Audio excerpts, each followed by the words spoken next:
हे पार्थ, मैं तुम्हें इसी अज्ञान के अंधकार से निकालना चाहता हूं। इस अंधेरे में अंधों की भांति हाथ पैर मारने के बदले अपनी दूर दृष्टि को एक दिशा दो और देखो इस सृष्टि की ओर। इस सृष्टि में जो जन्म लेता है वो निश्चित रूप से मृत्यु के अधीन हो जाता है। इसका अर्थ यह है कि इस मृत्युलोक का हर प्राणी, चाहे वो मनुष्य हो, पशु हो, पक्षी हो या फिर पेड़ पौधा हो, हर सांस लेने वाला प्राणी अपने जन्म के साथ अपनी मृत्यु को भी लेकर आता है। हर प्राणी को एक ना एक दिन निश्चित क्षण पर मरना अर्थात अपना शरीर त्यागना ही पड़ता है। इस परम सत्य को अच्छी तरह समझ लो कि विश्व में केवल शरीर नाशवान है किंतु आत्मा अविनाशी है। शरीर के मरने पर आत्मा नहीं मरती। आत्मा न कभी जन्म लेती है और न कभी मरती है। वो अजन्मा, नित्य, सनातन और पुरातन है, जो शरीर को मारने पर भी नहीं मारी जाती। इस संसार में दो ही वस्तुएं हैं, एक शरीर और दूसरा शरीर में रहने वाला शरीरी।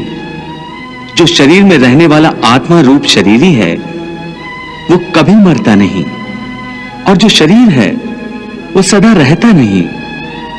आत्मा एक शरीर छोड़ता है और दूसरा शरीर धारण कर लेता है, बिल्कुल वैसे ही जैसे मनुष्य पुराने कपड़े उतार कर नए कपड़े धारण कर लेता है। वास्तव में मृत्यु और जन्म के दो दरवाजे हैं जो एक दूसरे के आमने सामने हैं। प्राणी जब मृत्यु के दरवाजे पर पहुंचता है तो उस शरीर की मृत्यु हो जाती है। फिर आत्मा का प्रकाश उस शरीर को छोड़कर आगे चला जाता है और फिर वो प्रकाश नए जन्म के दरवाजे में प्रवेश करता है, जहां जीवात्मा को फिर से एक नया शरीर प्राप्त हो जाता है और वहां से उसके नए जन्म की नई यात्रा शुरू हो जाती है। आत्मा नित्य है इसलिए वो नहीं बदलती, परंतु शरीर नाशवान है इसलिए एक ही आत्मा के कई शरीर बदलते हैं। इसलिए हर नए जन्म में वो नए नए शरीर धारण करता रहता है। हर नए जन्म में आत्मा नए नए शरीर तो बदलता ही है, बल्कि हर एक जन्म में भी उसे जो शरीर मिलता है वो एक शरीर भी उसी जन्म में बदलता रहता है। आज तुम्हें एक युवक का शरीर मिला है, इसी प्रकार प्राणी को जन्म के समय जो शिशु का शरीर मिलता है वही शिशु का शरीर काल के प्रभाव से एक बालक का शरीर हो जाता है। फिर वो किशोर अवस्था में आता है, फिर एक जवान पुरुष का शरीर बनता है, फिर अधेड़ उम्र का, फिर बूढ़े का रूप लेकर अंत में एक सूखे पत्ते की तरह जीवन के वृक्ष से टूटकर गिर जाता है। इस प्रकार जो शरीर पल पल छिन छिन अपने विनाश की ओर बढ़ रहा है, उस शरीर की मृत्यु का शोक ज्ञानीजन नहीं करते।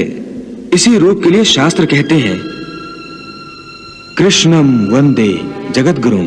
फूल की भांति हमारे शरीर अपने प्रकृति के कारण जन्मते हैं, बच्चे बनते हैं, जवान होते हैं, फिर वही जवानी मुरझाने लगती है जिसे बुढ़ापा कहते हैं। और उस वृद्ध शरीर को जब आत्मा छोड़ देती है तो उस शरीर की मृत्यु हो जाती है। पुराना शरीर छोड़ने के बाद आत्मा नए शरीर में वास करती है। किसी शिशु के शरीर में चेतना रूप होकर आ जाती है, फिर वही चक्र शुरू हो जाता है। फिर वही जन्मना, रेंगना, उठकर चलना, फिर लड़खड़ाना और गिर जाना, ये सब शरीर के कौतुक हैं। इतनी बात समझ लोगे तो ना तुम्हें किसी के मरने का शोक होगा और ना तुम्हें मृत्यु का भय होगा।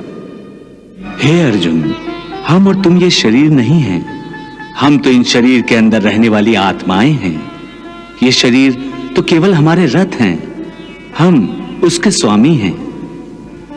रथ के टूटने से स्वामी नहीं टूट जाता, उसी प्रकार शरीर के सुख और दुख आत्मा को सुखी या दुखी नहीं करते। यदि हम आत्मा है तो फिर ये सुख दुख का आभास हमारी आत्मा को क्यों होता है? ये सुख दुख का आभास आत्मा को नहीं होता, केवल शरीर को होता है। तो फिर आत्मा को क्या होता है? आत्मा को कुछ नहीं होता, क्योंकि ये होना न होना, सुख दुख, सर्दी गर्मी, ये सब प्रकृति के नियम हैं। आत्मा तो अविनाशी परमात्मा का अंश है, इसलिए आत्मा प्रकृति की सीमा से बाहर है। आत्मा अचिंत्य है, मानवीय चेतना के चिंतन के घेरे में नहीं आती। अर्जुन, आत्मा पर प्रकृति और सृष्टि के नियम लागू ही नहीं होते, क्योंकि वो सृष्टि और प्रकृति दोनों ही की पहुंच से बाहर है। जैसे एक चिंगारी अग्नि का ही अंश होती है, वैसे ही आत्मा परमात्मा का ही अंश होता है। इसलिए वो नित्य, अजन्मा, सनातन और सर्वव्यापी है, स्थिर रहने वाला और अचल है।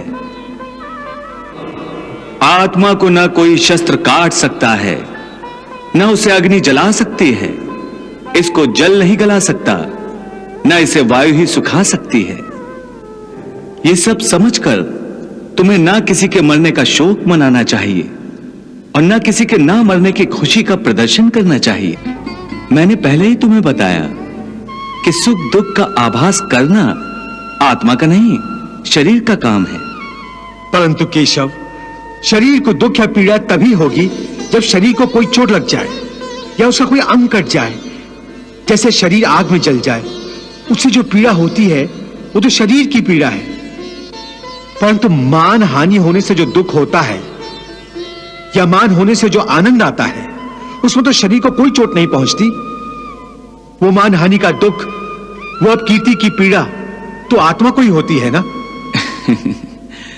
नहीं अर्जुन, ये कीर्ति अपकीर्ति, मान अपमान, ये लाभ हानि, ये जीतने का आनंद अथवा हारने की पीड़ा, ये भी आत्मा को नहीं होती।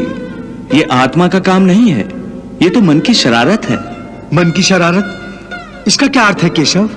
पार्थ, प्राणी के शरीर का एक अदृश्य अंग है मन, जो दिखाई नहीं देता, परंतु वही सबसे शक्तिशाली हिस्सा है शरीर का। ये याद रखो कि मन शरीर का हिस्सा है, उसका आत्मा से कोई संबंध नहीं। आत्मा यदि रथ में बैठा हुआ रथ का स्वामी है, तो मन शरीर रूपी रथ का सारथी है। ये मन ही इंद्रियों के घोड़ों को इधर उधर भटकाता है।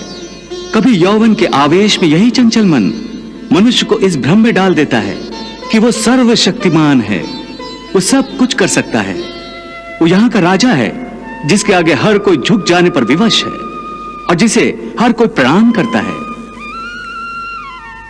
जिस तरह दीपक की बाती को दीपक तले छुपा अंधेरा दिखाई नहीं देता, उसी तरह जवानी को उसके पीछे छुपा बुढ़ापा और कमजोरी दिखाई नहीं देती। परंतु जब शरीर के दीपक में यौवन शक्ति का घी जल जल कर समाप्त होने लगता है और दीपक तले छुपा अंधेरा बढ़ने लगता है, तो मनुष्य घबराकर चिल्लाने लगता है, मैं बीमार हूं। ये रोने का नाटक भी मन ही करता है।